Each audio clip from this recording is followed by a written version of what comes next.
In this interview, we had the pleasure of speaking with one of our most successful clients, Andrew Ashopanik, who joined our program in late 2021. And now in 2023, he has crossed over $150,000 generated from one out of his 4 channels in passive cash flow from his YouTube automation channel. So he's gonna dive into exactly where he started with us. He was working 9 to 5 at Walmart, to quitting his job, living his dream life, and generating passive cash flow from his automation channels. And he's gonna dive into specific niches, how he got started, and what he's looking at now in scaling multiple channels. So let's go ahead and dive into it, and I hope you enjoy.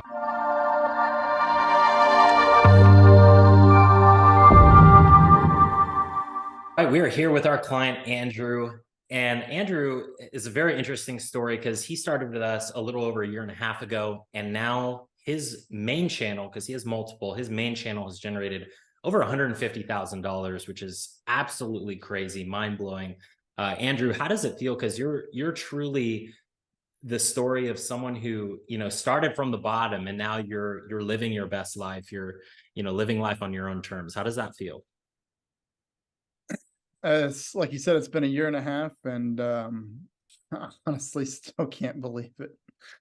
Yeah, It's you think you get over that hump of, oh, well, now it feels normal. It honestly just doesn't. Once you spend 20 20 plus years just living a normal life, and then out of nowhere just get catapulted into this world of business and finance and stuff. It's life changing. I'd say I'm starting to get the hang of it, but it's taken a solid while. for sure, for sure. Hey, well, what I guess for the people who are new here, what did your life look like before and compared to now? Yeah, so like I said on my first interview, I believe I kind of covered that. I'll go back through it again though, because it's very relatable. I'm normal. I'm just a normal person. Like, I was working at Walmart. I'd finished college. I had a degree. I didn't want to do what I got my degree in. So I moved out of the town that I was in, that I went to college at, moved to another city, and just got a normal everyday job. I was working at Walmart. I even passed my year mark, got my little badge for passing a year. Nice. But yeah, I was just doing jobs here and there. I did like Lowe's and Target. I was a big retail guy. That's kind of what I found to be what I was kind of doing for a while. I was kind of stalling, trying to buy time to build businesses. I had tried different stuff. I'd done like Kindle publishing and Shopify and Amazon FBA. I did like all that stuff.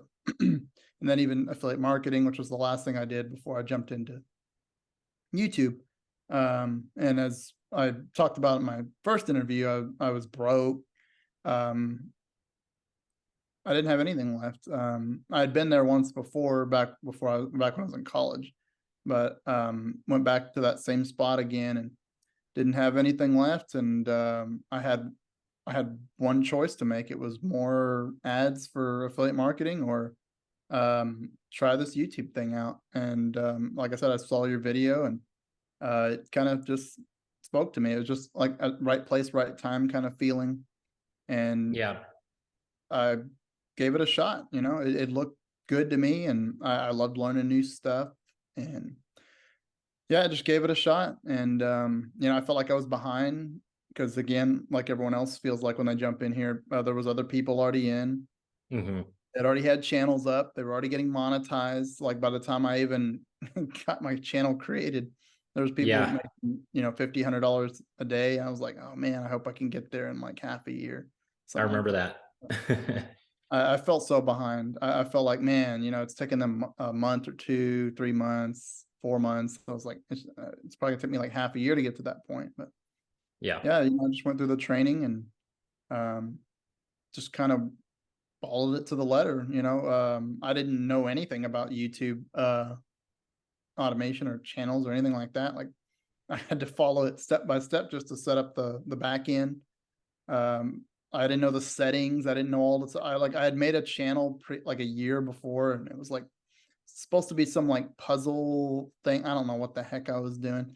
I was like, oh, I'm gonna have to do all the videos myself. I'm gonna have to voice it. I'm gonna have to do all this other stuff. And so I quit. I stopped back then. I didn't even bother trying because it's a lot of work to do by yourself.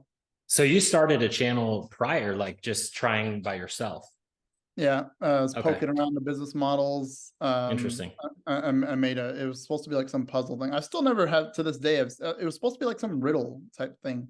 I don't really see any channels like that. So it's kind of interesting. But yeah, when I realized I was gonna have to do all the work, I was like, no, like I wasn't making a whole lot, but my time was still valuable to me. So I didn't want to sit there all day editing and like I didn't even know how to edit. I don't even know how to do any of that stuff. Like I'm techie, but I'm not that kind of techie.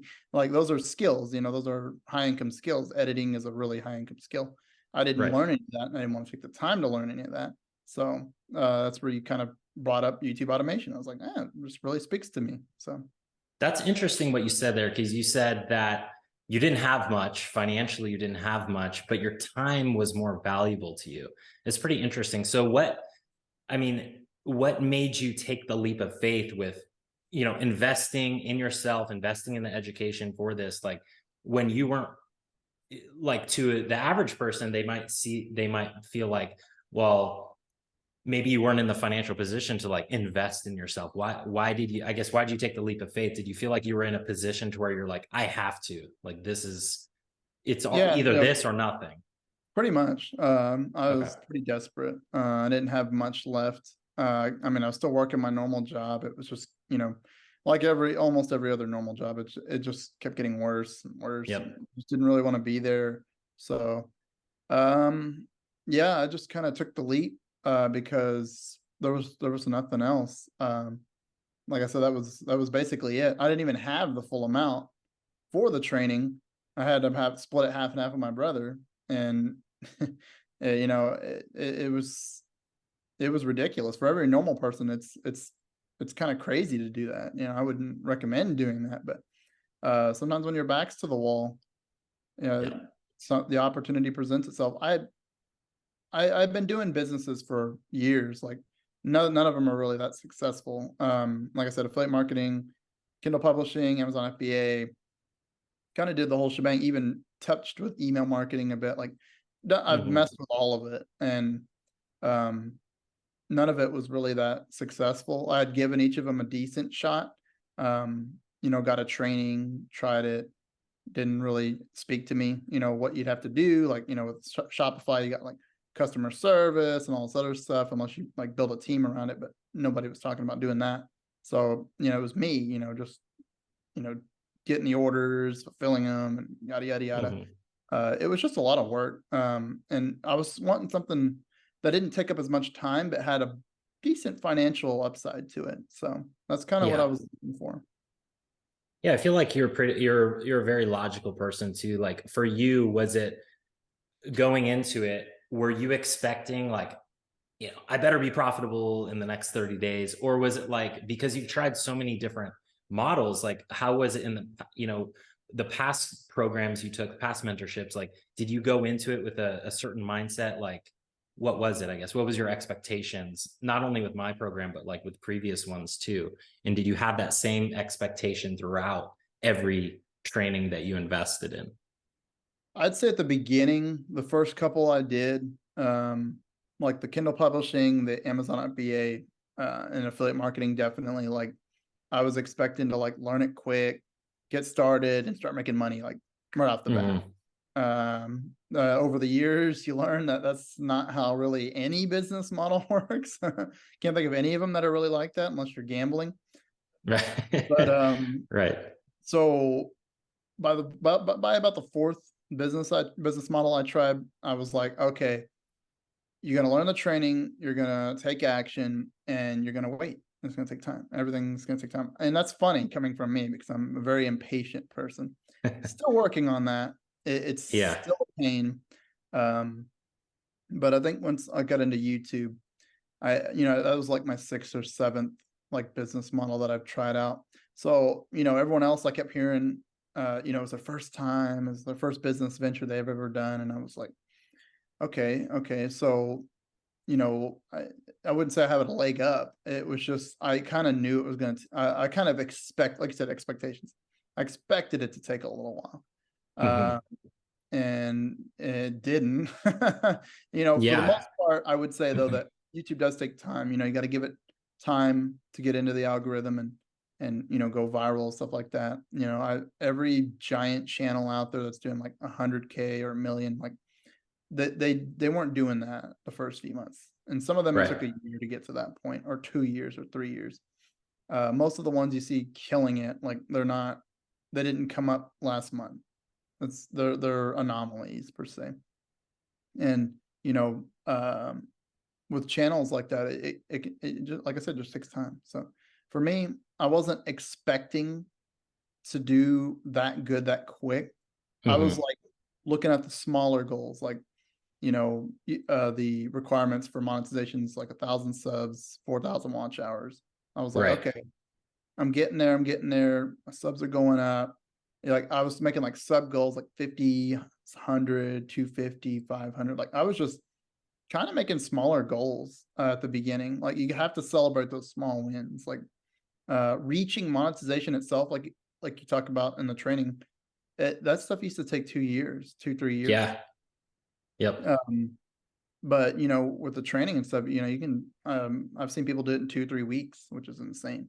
I think Yep. for me it was like 3 to 4. So you know, so but that in itself is crazy. You know, the thought of being monetized and be able to make actual money in like a month is crazy. You know, even if it's like a few Right. dollars, $10, 100,000, whatever. It gives you the opportunity to make money, depending on how much you're willing to put into the training and learn, and um, how much you're willing to work with everyone around you. You know, ideas are thrown around. I've been on the call sometimes, and I'll get ideas from people who are just starting out.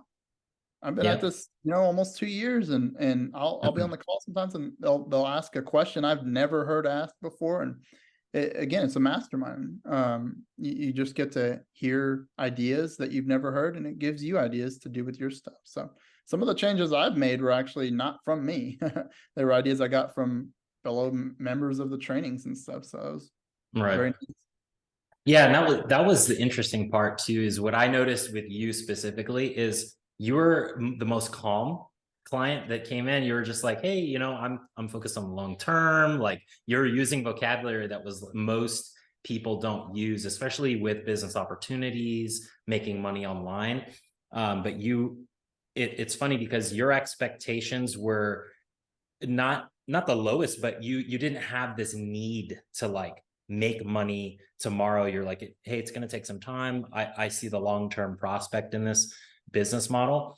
And it's funny that it came to you like the fastest, right? Because almost you get things in life that you don't expect, that you least expect, right? Because when you're expecting it, you're almost like pushing it away because you're chasing it, but you just kind of attracted it into your life, which is pretty crazy. Yeah, I don't know if yeah. you think of it like that. I notice if you're chasing, it tends to put more pressure on you. Tends to Yeah. stress you out a lot more. Um, you know, if you're sitting there looking at it every second, like waiting for it to go up, waiting for something to change, you know, it's just going to stress you out.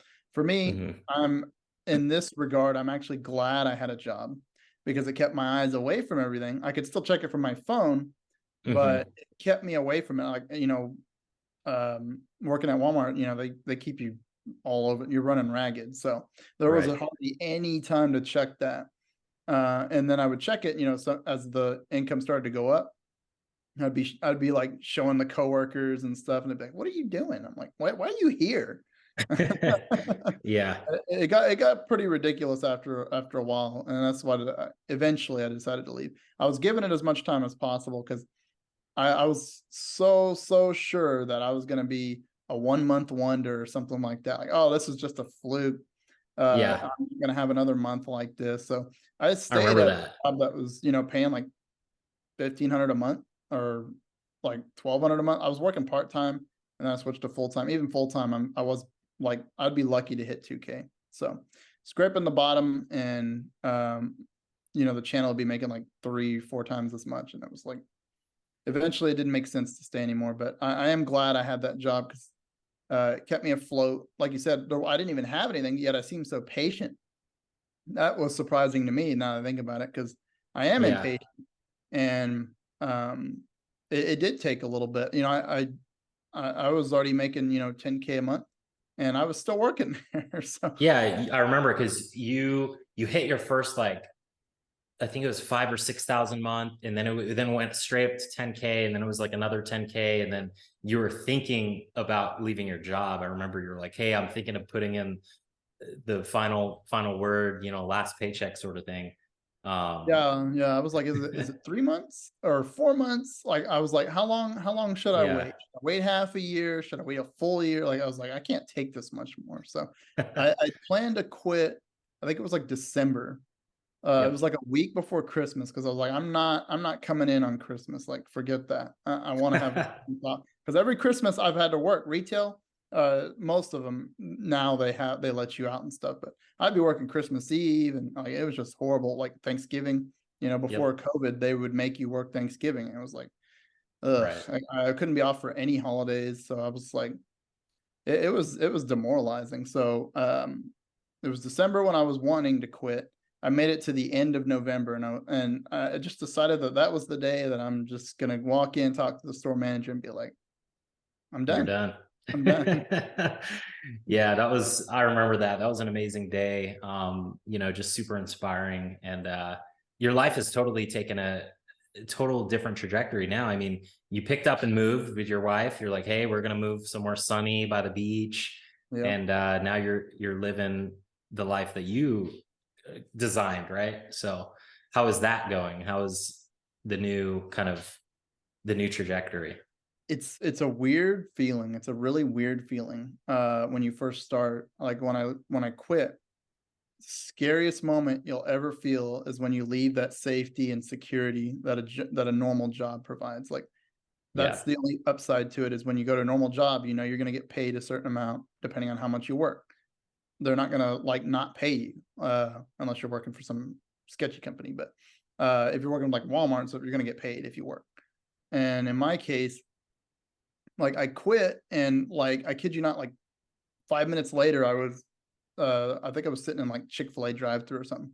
I was like, mhm. should I go back and just ask to start working again? Like, I'm not even kidding. I had thoughts like that. Like, you leave that security for the first time in your life, it is Yeah, kind of scary. Like, is this thing going to keep going? Am I going to keep making this kind of money? yep, Um, and then you find out that from then on, once you leave a normal job, it starts to be all on you. Like, your success, how much you make, it's you. It's not someone else, not your boss, not a job. How much you right. make is depending on how much you give, how much value you bring, and how much effort you put in. So um, having the ability to do what you want in life, to me, I learned after I started being successful at this, was what I wanted. Being able to have the freedom. Everyone wants freedom, but it's like, it it's deeper than that. It's like, why do you want the freedom? For me, it was to explore my hobbies, to travel and go places. I think after COVID, everybody got the travel bug. Yeah. um, but I wanted to travel. I wanted to explore hobbies, and wanted to spend more time with family. Like, those were keys above everything else. So for me, that's what I targeted after I got out, and kind of out here to live the life I want. And I can tell you right now, there's like nothing you'll fight for more than this. Once you get here, you'll just fight uh, tooth and nail to like keep it. Because Hmm. this, man, I lost so much stress, so much pressure once I left my job and moved. Like, The weight off the I, shoulders. I'd been born and raised there, and spent my whole Yeah. life. It's like you leave the nest finally, and you get to go do you. Me and my wife Yep. were getting to do what we want, and it's like I said, even today, it's still a weird feeling. It's a good feeling though. Yeah. Do you think that mindset that you said when you left the security of having the job, everything's on you. So you determine how much money you want to earn and how much you're going to make. Do you think that mindset's necessary to even going into this business model, even if you do have a job? Do you think it's Yeah, necessary? yeah, absolutely. Like the other business models I did, um, it's the same thing for those. It's Hmm. all on you. And back then, when I was kind of starting out, I didn't really understand that. So I would like lean on other people or like try to let them help me do it. And it was like I didn't know what I was doing. And back then, I just wouldn't put in the time for it as much. And that's probably a big factor in why I wasn't as successful as most of that stuff. But once I got to this, I dove through that training. I think I got through it in like 2 or 3 days, Yeah. which is kind of crazy considering I had other stuff I was doing. I was working, but I Yep. kid you not, 2 or 3 days I flew through the whole thing. I was already taking action. It was like the first time I'd actually gone through it and gone through a training, taken immediate action, and that's what you have to do, and get nothing for it at the start. Like that, when you start anything, you're not going to get anything out of it at the beginning. You try to learn a language, you're not going to be able to put together a sentence. You play a sport, you're gonna look terrible.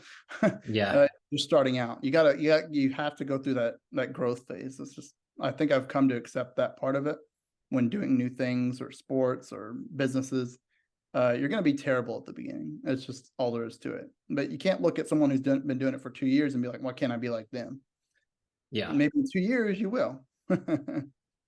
Yeah, that's an interesting perspective. I think what kind of to sum up what you're saying is like go in with expectations of I'm going to suck, but I'm going to do whatever it takes to be great and to be like all the other people that are earning money from it. It's like they're not any more special than me, right? So it's like it's possible. I know it's going to take time, but I think that's the right mind. That's a mindset that the people that aren't making it, that don't make it with any business model, is they don't have that. They don't have that. That's I'm glad we're talking about it because that's really like you're seeing this from like you're almost stepping out and seeing, wow, this is 2021 Andrew.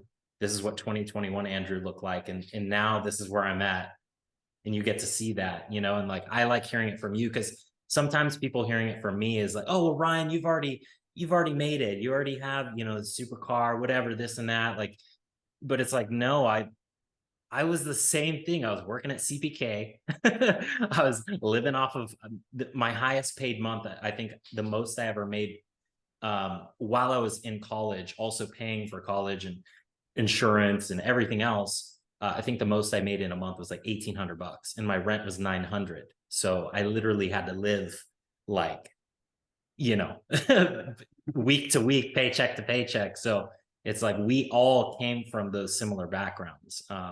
And the cool thing about YouTube automation is that for me, it was just a hobby. Like I was just like, hey, make a couple thousand a month, cool. And then it turned into something bigger. And then it turned so big that I was like, geez, like I could probably teach other people how to do this too and make a bigger impact. So yeah, it's crazy to kind of hear your story.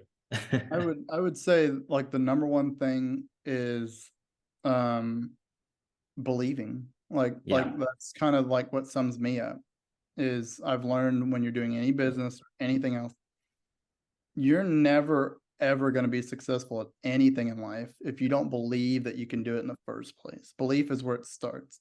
If, Yeah. if you say, "Oh, I can't do that," then you're not going to do it. It's that simple. Like if you're not going to believe in yourself, no one else is. No one else is going to care. You have to like go at this like you're alone, Hmm. pretty much. Like you have to believe in yourself. Like you're locked in a room, just you and a computer doing this stuff. Like so, yeah, belief. For me, it was huge. Like I learned that all along the steps there. There's certain things to do after that. But if you don't even believe, you haven't even started yet. You have to start there. That's the start. Yeah. Like And I was like, it's, oh, I'm never gonna make 100,000 a month or a yeah. year or whatever. Like I was thinking, oh, maybe in 10 years with my job, I could make $100,000 in a year. Yeah. Maybe. And I was like, okay, well, now you have to believe that you can do that sooner in less than 10 years. Normally you'd say, oh no, it's not possible. Once Hmm. you see people doing it, here comes one, here comes two, 5, 10, 20. yeah, at some point you got to start accepting that it works. Yeah. You see an example of something working 20, 30, 40 times, sooner or later the egg's got to crack and you got to be like, okay, I'm in. Right, right. And it's funny because a lot of people, because I've worked with a lot of people, and a lot of people excuse the mindset part. They say, I don't want the fluff.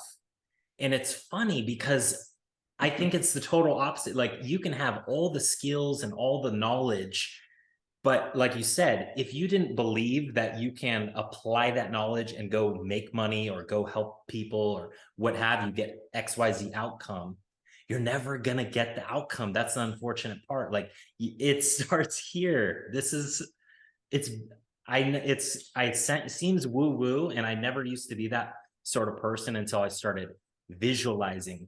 Oh, I'm in a multi-million dollar house. Oh, I'm driving I used to drive my Toyota Tacoma and be like, I'm driving a Ferrari right now. Back then it was like, I'm driving a BMW. That was kind of like an M3. That was like my dream car. But you know what I mean? So Yeah, well, it's funny. I started to look for, like, anytime I do a training, even yeah, outside of YouTube, like, I love mindset parts almost yeah, more than the regular training, because I like to see, people who are higher up there doing better than me. What are they thinking? How do they think through this stuff? What is their mindset process? Do they get discouraged? What kind of approach do they take? Like, I'm a learner. I like to observe a lot, and I hmm, recommend to everyone, pay attention to people above you, like where you want to be, is what I mean. Uh, Wherever you want to get to, if it's 10K a month, 100K a month, even a million a month, like, what are those people acting like? What do they like? What do they observe? What do they participate in? Like, you almost have to study them, and you'll notice a lot of things. Like, usually, like, when you have the calls, when people ask questions, I'll listen to you and see how you respond. What you recommend. It kind of tells me kind of what you've invested your time in, and where I could potentially look to improve upon myself as well. So I always recommend people who are, where you want to be. You need to study them, like, learn their habits. Do they have a schedule? Like, you don't have to, like, copy paste, but take right. take things from people and learn from those things. They've got years of experience on you. They've had much more failures, much more successes. And why would you not want to shorten your road a bit? Learn from people who've been through that already. You're going to go through the same thing they went through, except you'd Yep. be dragging your feet through it, versus learning from somebody who already has done it and makes it much quicker. Yeah. And you may make some of the same mistakes that they did, but at least you know what to look out for, and kind of just, yeah, like, what does their day look like? What are their disciplines? What are their habits? What are their weird little quirks that maybe it's giving them an edge? Like, there's some things like that, you know what I mean? I know that there are some outliers who say, oh, I don't need to meditate, I don't need to do anything in the morning, I just like get straight to work. But not everyone's an outlier. Like, most people are like you and me, just average. We all have our like inconsistencies. We all skip the gym one day, I eat like shit one day, like we all have that. So I think unless you're an outlier, you're that person who could, we all knew that kid in high school who could get super drunk just and then show up to the test, ace it, and like, we studied all week, right? And got a B minus, and we're just like, are you serious? So like, for the average people like me and you that came from nothing, kind of like had to figure it out, the mindset is very, very important to start out with, and study people for sure ahead of you. But to kind of transition, I know we talked a lot about your background, kind of like where you're at now, literally started from zero with this, made just over 150K so far from your channel. What do you see right now? Are there any particular niches you're looking at? Is there anything in the industry that has changed that you've seen? Yeah. I've noticed that YouTube's like, starting to focus more on quality, Mhm. over like so much of quantity. I noticed that people are posting less and kind of upping the quality. I know a lot of channels that used to post, 5 to 6 days a week, and they transitioned down to 2 times a week, and they increased the quality, maybe spend a little bit more, and just up the quality. And YouTube's kind of just going for people who watch more and who click more. So quality is huge. I noticed a lot of the same stuff that used to work a couple years ago, doesn't really work anymore. They're constantly changing. Kind of like, we're supposed to adapt. It's in any business. Changes are going to happen. You have to adapt to those changes. And yeah, you just got to keep your eye out, kind of be involved in the community to really know what's going on. I can't say I'm looking for any niches right now. So just a little context. I had 4 channels. I actually sold one of those. So I have 3 right now, and I'm not looking to add any more at the moment. I'm just working on the ones I have, trying to increase, like I said earlier, trying to increase the quality a little bit. Mhm. I'm also doing some other stuff that's taking up my time right now. So I'm not looking to expand this direction at the moment, just trying to increase the quality of what I've got now, and then potentially in the future, look to expand. But at the moment, yeah, it's kind of what I'm looking at. And I'm noticing that they're starting to have a higher emphasis on quality. It's funny you say that because Dan, we interviewed Dan Leo. I think you know who he is. He said the same exact thing. And I think because the tools for editing are getting so much more advanced and easier to make more quality edits, adding pattern interrupts every 4 or 5 seconds, like Mr. Beast. It's just getting everyone now has to kind of like rise to that level of like this is the new standard sort of thing. So Yeah, the um baseline quality is coming up. So yeah. everyone who's at the baseline has to move up further, which, is a good thing. We Mhm. always like more quality for people to enjoy and stuff like that. But yeah, that's pretty much what I'm noticing is they're just really starting to lock down on quality. So that's kind of what I've been trying to focus on and kind of recalibrate stuff like that. Yeah, that's interesting because I feel like it's cyclical too. Because then once in quality, also it's not just video editing, but it's also your script. It's also the information that you're giving in the video, which is the most important. But I feel like the editing side of the quality is getting so advanced that eventually, like, we'll get into this phase where the like a normal kind of not edited version would probably do better. Maybe that'll be in the next year or two because we have so many channels that are doing these high quality edits, but I don't know, we'll see. Kind of like the Ty Lopez style here in my garage, like filming on a phone sort of thing. But I don't know if that'll ever come about. But okay, interesting. I guess what what do you think for someone who's getting started right now? Uh, where should they start? What niches, I guess, maybe should they take a look at? Is there anything in particular they should do right now versus back in 2021? Yeah, you definitely have to do everything differently now. I would say, like, you have to put in more time if you want to be successful. Um, it's it's it's definitely getting tougher, and you have to devote more time to it. Like when I was working on my 4th channel, I think I spent about 5 to 6 hours researching. And Hmm. I've already been through the training and everything, and I already had 3 channels. I literally spent 5 to 6 hours to find something new, something different. It's what you got to do to be successful. Everybody is doing the same thing, and you don't want to do that. You want to be different. The only way you're going to stand out from everyone else is if you're doing different stuff. In YouTube, that's rewarded. You have to be different. You got to focus on different topics, like, and nobody can answer that for you. Like I said, it's 5 to 6 hours of research. um it takes work. This is the part that we were talking about earlier. You have to take action and put in effort, and really devote yourself to it. Like, you got to go the extra mile if you want to be successful at it. Like, um I would definitely recommend doing some research or spying or whatever you want to do to find those different niches. I know I use was it I'll use vidIQ, Hmm. or what was that other one called? Um, TubeBuddy? Not TubeBuddy. Um, Is it the a one Chrome? that shows you the channels and how much they're making. Social Blade. Social Blade. Social Blade.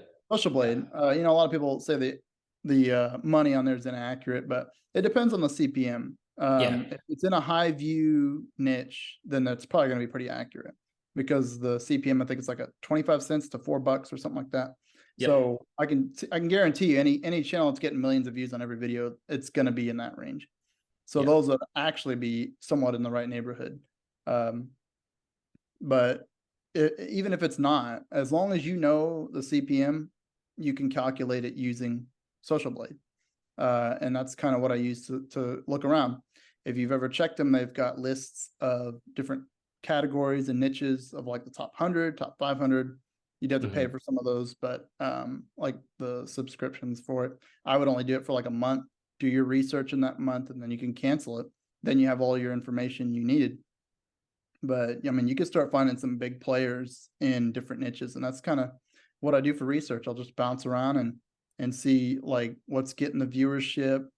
It just depends on what you want to get into. You know, you can go for less views, higher CPM, or lower CPM and more views. It's just personal preference. I've seen both make hundreds of thousands, or if not millions. So that's just kind of how I approach it. You know, spend 5-6 hours digging in there. You know, narrow down a niche and pick it. You know, I just would realistically, just from my personal perspective, I would probably steer away from most of the mainstream stuff, just because everybody's jumping into those. Like I said, just go jump in there and do your searching, and I guarantee you, if you put time in it, you'll come up with something good. But I That's usually it. use those two in conjunction, vidIQ and Social Blade, Yeah. and just kind of throw them together, and you'll find high ranking videos, and then you'll find the channels, and you'll find that a lot of the successful ones could have similar structures, just because a lot of those channel owners might have multiples in other niches and stuff like that. So that's just kind of a little brief thing I like to do. Cool. Yeah. Thank you for sharing that, because I think that's something that hasn't been shared before. Yeah. Social. And if, like you said, buy the subscription for a month, get your use out of it, and you could always cancel. What's a subscription for Social Blade? Is it like 10, 20 bucks? Anywhere from, I think I only did like the $9.99 one, but I think at most you're talking like $20. I mean, 20 bucks. Not many people who don't have like 20 bucks. Yeah, I mean, well, if you have a credit card, you can split it up in payments, 20 bucks. I know vidIQ is, for the pro package, I think it's like, or for the boost, the highest one is like 49 bucks per month. I think I still have the $10 one, $15. I don't remember. I still have it. I can't remember which one I have though, but I still have it. I still use it pretty much every time I jump on. So very, very helpful. Very. Yeah, I mean, especially to get the keywords too. You're not going to know any of that stuff if you don't have it. Like, yeah, you can see like the channels and the views and the keywords. Like, it just aggregates it all for you. Like, you're not going to know any of that stuff otherwise. So yeah, that's why I say, you know, get the paid for a month, get all your keywords prepared for your specific niche. You know what I mean? And then you could just cancel it, use the free basic one, which is, I use the free one. I've obviously paid for the paid one just to check it out and use it a little bit. I even put it in the program. The free one too. I don't remember. Yeah, free one is more than enough. Yeah. But yeah, cool, man. I guess any last thoughts that you wanted to leave with? I'd say if you're in a position to do so, and you're wanting to learn something new that can make money, I'd go for it. If you really like that kind of stuff, it's perfect for you. Like, training's excellent. The people are excellent. I love interacting with the other members and stuff, and you learn a lot, and then you get to make some money in the process. Also, it's I don't even like using the word passive. It's semi-passive. Like, compared to a job, like, I was working 40 hours a week at Walmart. Even on my biggest channel, like, a couple hours a week, for the most part, you know, you don't have to do a whole lot except manage and, you know, when you do some research, stuff like that. I couldn't have spent more than a couple hours a week on it. So, I mean, even when it was at its busiest, less than 10 hours a week, like that's Yeah, I not even, mean, that's not even a part-time job. you were literally at your job at the time at Walmart. You're like, oh, I just made $400 today. Like, Yeah. you know what I mean? So, of course, you put in a little bit of work to get that, but the Yeah. videos work for you. While we're doing this interview, we have videos on all our channels Yeah. working for us. So, Yeah. That's kind yeah, of the major point there is it's gonna always be there. It's yep. gonna be a repository for your videos, and people can come and watch them any day, anytime, doesn't matter when. And that's just kind of what you want to do. It's YouTube. That's what YouTube's for, is videos. Yep, exactly. Well, I just want to leave off by saying, if you made it to this point in the interview, Andrew is in our free Facebook group. So if you want to, reach out to him directly there, all you have to do is click the link in the first link down below this video, put your email in, and then you're going to get an email from me to join that free Facebook group, where we give tons of value. And Andrew's in there. So, yeah, man, I appreciate you sharing your story. And it's always good to hear, like, to catch up. That's why I'm like, we got to do these, because the last one we did was last year. So Wall back. 2023, we were ready for, it was overdue. So I'm glad we got to catch up, and thank you so much, Andrew.